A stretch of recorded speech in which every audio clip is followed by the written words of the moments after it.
Day mga ka-faith, have you felt na parang lahat ng door nagsara? Don't panic.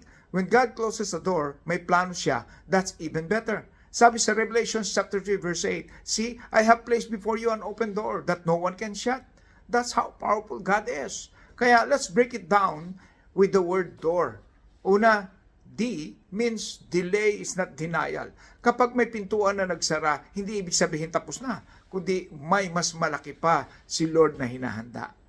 Pangalawa, O means opportunity. Ibig sabihin, bawat closed door ay daan para sa bagong opportunity na swak sa plano ng Diyos. Sunod, O means obedience.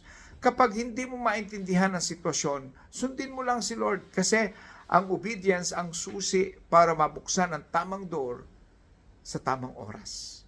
At panghuli, R means redirection. Hindi rejection kapag nagsara ang pinto, kundi redirection papunta sa mas magandang plano niya. Mga ka-faith, remember this. When God closes a door, He is opening a new one. And this is Pastor Francis. Like, follow, and share para mas marami pa ang ma-encourage. God bless. Shalom.